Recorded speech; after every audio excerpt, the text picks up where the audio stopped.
there is a special form of deception for Muslims. And this is interesting. And there was a scholar in the 8th century after the Hijrah, Ibn Qudama al-Maqdisi, rahimahullah, from Syria, in his Minhaj al-Qasidin. In this work that he wrote, he studied the internal workings of people. He studied the heart. He studied the spirit. He looked not only externally, but he wanted to know what makes us tick on the inside. And in his chapter, Bab al-Ghurur, he had a special chapter for deception. And he showed us that when you talk about taqwa, you are talking about a combination of al-khawf wal-raja'.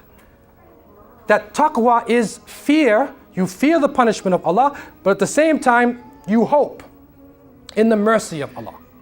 And we know that Allah is most merciful. So Islam speaks more about the mercy of Allah than about the punishment. But there's two things going on at the same time. And he pointed out that fear and hope are catalysts that stimulate you to action. Fear makes you run from something. Hope makes you move towards something. But anything that stops you from working, that stops you from doing your actions of Islam, is deception. It is ghurur. And it is alive and well. And the word ghurur also means in the dictionary delusion, illusion, conceit, vanities, danger, and it also is used to describe the shaitan himself. Because that is the essence of the devil's trick, is to deceive people. And so the great scholar looked at the Muslims. And from amongst what he came across, and it's so interesting because this was in the 8th century. Okay, we're now right 15th century. And when you look at that, you will see that, as he pointed out, there's a general deception that the masses of the people have, like those who bet on the lottery. And you know, the person who gave the lottery to the woman in Toronto, his name was Yusuf. He was a Muslim who owned the 7-Eleven. And he was smiling and congratulating her. So he's caught up in the illusion himself.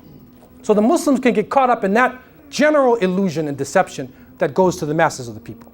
But there's another one for people who have knowledge, people who have done things in Islam. Once you're in Islam and you're practicing, one form of this ghurur is of those people who have good deeds and bad deeds. They have hasanat and sayyi'at. Like a person, as the Shaykh said, who does istighfar 100 times in the morning. He asks Allah to forgive him 100 times in the morning, and then he scandalizes Muslims for the rest of the day. He backbites people, talks about them, insults them. He's rude when he's dealing with them. But he thinks that because he made istighfar 100 times in the morning, that will cover all the rest of his sins. That's deception. That's a form of ghurur. Try to understand this concept. Another one is that there are amongst the scholars, there are people who actually have the outward appearance of knowledge or piety. And there are some people who think that because of their family, that they don't have to do Islamic work. Oh, my father was a great scholar of Islam. I don't have to study. My mother gave in charity. I don't have to give zakat. My family is the family of the Prophet, peace and blessings be upon him. So we're all forgiven. This is deception. Even somebody who claims to have knowledge and who has the outward trappings of it can get caught up inside of this deception. Another group, which let's take it a step deeper, like the Sheikh did. There's a group that knows that you're supposed to deal with yourself, that don't just be a Muslim on the outside, on the inside, they know this. But at the same time, they don't practice it. And so they can tell you the theory, but inside their heart, they have jealousy. They do things for riyah, to be seen by people. They want position. They want their name to be mentioned. They fight for authority. Their ego controls their life. This is a form of deception.